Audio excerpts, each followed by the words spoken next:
Bom dia, meus amores. Vamos dar início a mais uma semana, né?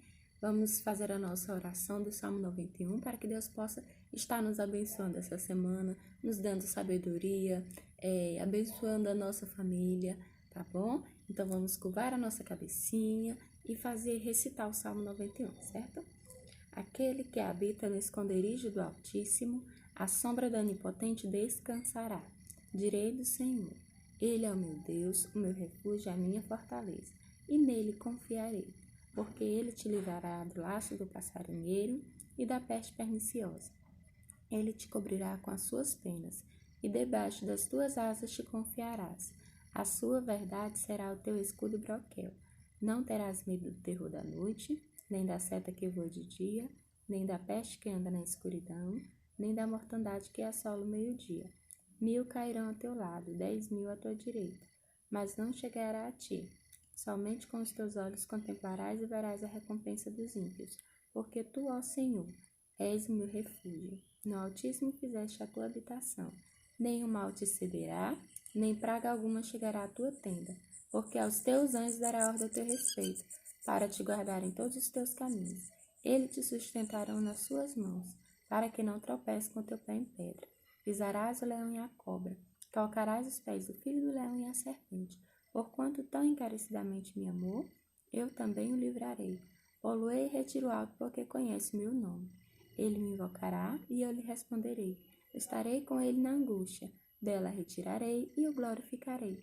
Fartá-lo-ei com longura de dias e lhe mostrarei a minha salvação. Amém? Que Deus possa estar abençoando você e a sua família sempre, tá bom?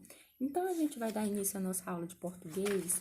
Lá no cronograma tem dizendo para vocês responder a página 104, 108, 109 e 110, tá? Mas antes a gente vai lá para a página 102, para que a gente possa estar respondendo as outras questões, tá bom?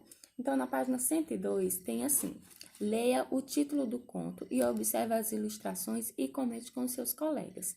Mas, como não estamos próximos aos colegas, a gente vai estar conversando com quem está nos auxiliando do lado, tá bom? Tem aí, acompanhe a leitura do professor. Então, vamos lá acompanhar a leitura com o professor? Na página 102, diz assim: dormir fora de casa. É um textinho, tá? Que o título desse texto diz assim: dormir fora de casa. A menina ficou entusiasmada com o convite. Ia passar o dia na casa da colega. Dormir fora de casa pela primeira vez. Preparou sua bagagem, encheu uma sacola que a mãe examinou. Havia camisola, escovas de dente, brinquedos. Passou um dia muito bom. A noite foi chegando. Dormir fora de casa estava lhe parecendo agora tão bom, não estava lhe parecendo agora tão bom como havia pensado. Estava com vontade de chorar. Ficou meio triste, meio sem graça. Queria a mãe por perto.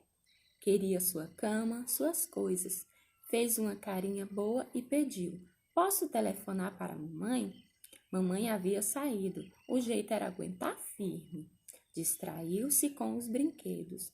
O sono chegou devagarzinho, dormiu abraçada à sua boneca, falando baixinho no seu ouvido: pode dormir sossegada, que eu estou aqui com você. Olha aí, né? Quem aí já dormiu fora de casa, né? Vocês já dormiram fora de casa alguma vez? Então, vamos lá as perguntas. Responda oralmente. Oralmente é a gente conversando, tá bom? Tanto eu aqui com você, quanto você com alguém que está lhe auxiliando. Então, vamos lá. Responda. Letra A. O que você pensou sobre o conto? Né? Letra B. Você acha que essa história pode acontecer de verdade? Será? Às vezes pode, né? Às vezes você pode dormir na casa de um amigo ou mesmo na casa de um parente e ficar com saudade da mamãe, né? Pela primeira vez você dormiu fora da mamãe, então você vai estar sentindo falta dela. Então diz assim: conte como a menina se sentiu antes de ir para a casa das amigas e depois quando a noite chegou, né? Então, antes dela ir, ela estava muito feliz, bem entusiasmada, né? Arrumou a mochila aí cheia de coisa, pensava que a noite ia ser maravilhosa. Mas quando chegou a noite, o que aconteceu? Ela sentiu falta da mamãe, muita falta, né? E pediu para ligar para a mamãe, mas aí ela conseguiu dormir, né, abraçado com a sua boneca, mesmo sem falar por telefone com a sua mãe. Imagine que você foi convidado para dormir na casa do seu melhor amigo. E aí, será se você ia achar bom? Será se você não ia ficar com medo de dormir só, dormir fora de casa, não é assim? Então, para se divertir, tem aí. A menina estava arrumando a mala para dormir fora de casa, mas ela não sabia o que levar. Encontre 7 diferenças entre a cena. Olha aqui. Então, tem aqui umas imagenzinhas para você se divertir, um caça, né, das coisas que ela ia levar. Então, as coisas que tem aqui, que não tem aqui, você vai estar marcando, tá bom? Então, vamos lá. Nós vamos entrar na unidade 6, que diz assim, responda oralmente. Você já leu a história em quadrinhos? Qual?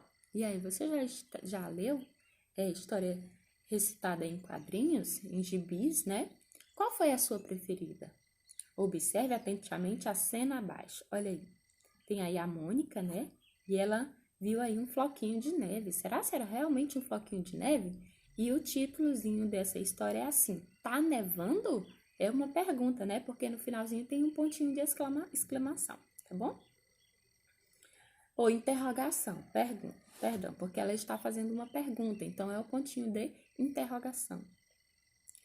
Responda oralmente. Você conhece essa personagem de gibi? Quem é? E aí, quem sabe quem é? É a Mônica, muito bem. Acertou quem disse a Mônica. Letra B. O que o rosto do personagem expressa ao ver o floquinho? O rostinho dela expressa surpresa, né? Nossa, um floquinho de neve, né? Como se ela estivesse se perguntando. Letra C. O que você acha que é esse floquinho? Será se não era um floquinho de neve? Então, né, vamos ver a história para que a gente possa entender realmente o que era isso aí. D. O que o autor usa para mostrar ao leitor que o floquinho de neve está caindo? Então, aí, o que o autor está usando? Está usando a linhazinha, né? Tem uma linhazinha aí acima do floquinho de neve, que está indicando que o floquinho está caindo, certo? Então, vamos para a próxima página. Página 106. Na página 106, tem aí a história em quadrinho. Lê a história, fique atento à expressão dos personagens. A carinha deles revela sentimento como alegria, susto e raiva. Porque essa historinha contada, ela não tem história, né? Não tem palavrinhas para que a gente possa estar lendo essa história. Então, aí ela tem somente expressões do rosto dos personagens, né? Tem somente quadrinho com expressões. Então, vamos lá.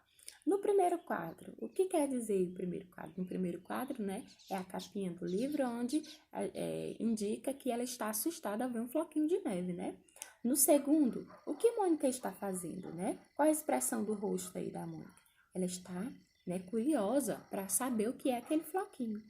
No terceiro quadro, olha aí, ela ficou mais surpresa ainda, pois viu mais um floquinho de neve cair, né? No quarto, o que aparece, né? O que aconteceu na cena? Ela ficou agora sem entender nada. Meu Deus, será o que está acontecendo? Nevando nesse lugar, né? Então, no quinto, ela está como se ela estivesse gritando Cebolinha, né? Cebolinha, Cebolinha, né? E o Cebolinha sem entender nada. Então, lá do outro lado, no sexto quadrinho, ela se expressa, né, por Cebolinha, como se tivesse Cebolinha está nevando e o Cebolinha sem entender nada, né? A cara do Cebolinha sem entender.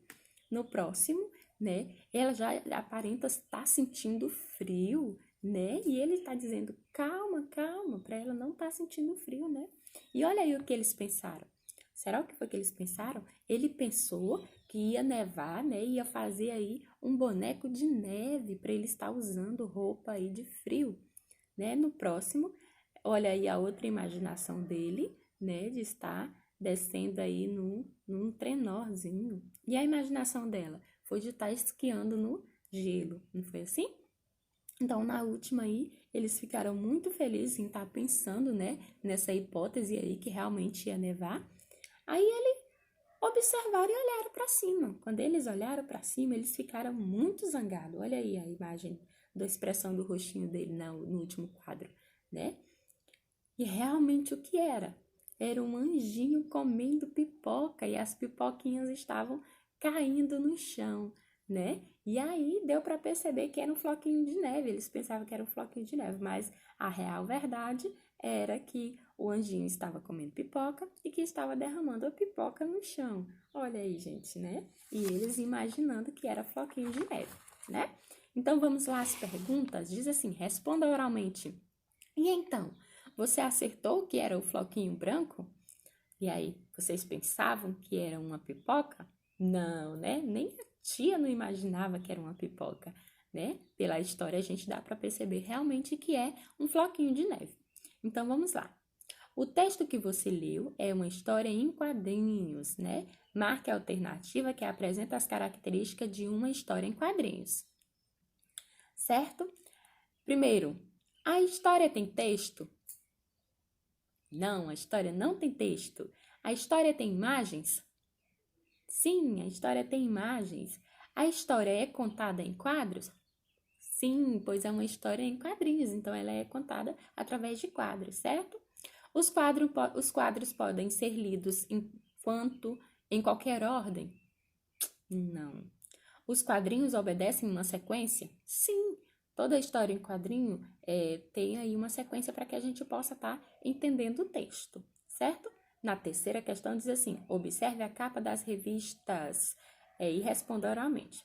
Qual é o título de cada história? Tem aí, né? Cebolinha, Cascão e Histórias de 2 páginas, da Turma da Mônica.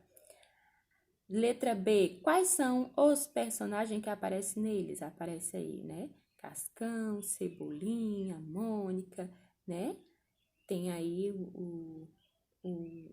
o coelhinho deles lá, né? Agora tem aí. Assinale a revista na qual foi publicada do texto que você leu. Será qual foi? Será se foi o Cebolinha? Será se foi o Cascão?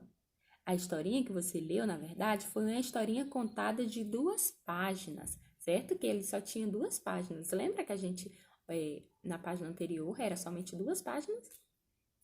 Aí aqui, próxima, quarta questão, diz assim, responda.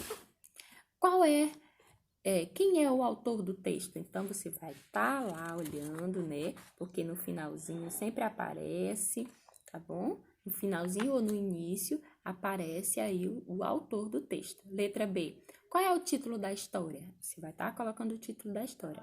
Letra C. O título afirma ou pergunta se está nevando. Como você descobriu? Igualmente a tia disse, lá no título do texto indica uma pergunta, né? Pois tem o pontinho de interrogação. E o pontinho de interrogação se indica que está fazendo uma pergunta, tá bom? Então, aí, na quinta questão, diz assim, observe novamente a cena e responda. Olha aí, olha a cena. Ele tá lá, ele zangado com o anjinho, né? Letra A. Que personagem aparece na cena? Quais os personagens? Aparece a Mônica, a Cebolinha e o anjinho, não é assim? Letra B. E então, estava nevando mesmo? Estava nevando? Não, eram apenas os floquinhos de pipoca que o anjinho estava comendo, né? Letra C, por que as pipocas estavam caindo? E aí, por que as pipocas estavam caindo? Porque o anjinho, ao jogar a pipoca para tentar cair na boca, ele não acertava e acabava que caindo no chão, né? Então, ele não conseguia acertar a pipoquinha na boca e a pipoquinha acabava aqui caindo, que foi a respeito deles pensarem que era um floquinho de neve. Então, na última página do nosso livro, para terminarmos aí a nossa aula de português, diz assim, na questão 6, assinale a alternativa correta. No final da história, Mônica e Cebolinhas ficaram assustados, alegres ou bravos? Eles ficaram muito bravos, não foi? 7. Leia e responda. Cebolinha e Mônica imaginaram várias brincadeiras na neve. Letra A. Na opinião, quem deu a melhor ideia? Aí vocês vão olhar lá e vão responder pessoalmente, que isso aí é a resposta de vocês, tá bom? Quem foi que deu a melhor ideia, né? Em respeito de brincar. Letra B. Qual foi essa ideia? Aí você vai estar respondendo qual foi a ideia que você escolheu. Na questão 8 diz assim: nas histórias em quadrinhos, as falas dos personagens costumam aparecer em balões. Veja, olha aí, no primeiro. Alô, Cascão, tá me ouvindo? Tô ouvindo perfeitamente. Puxa, esses telefones funcionam mesmo, hein? É. Então, marque a alternativa correta. Nos balões, as palavras podem ser escritas em letras maiores para primeira opção, para facilitar a leitura ou para destacar o tom de voz dos personagens. Quando a história em quadrinhos tem aí esse balãozinho cheio de curvinha, né? E a letra maior, ele quer indicar que o tom da fala do personagem está bem alto, que ele está falando, se pronunciando com a voz alta, tá bom? Então, essa aí foi a nossa aulinha de português. Na próxima aula, a gente vai ter terminado aí a respeito dessa história, certo? Beijo e até a próxima!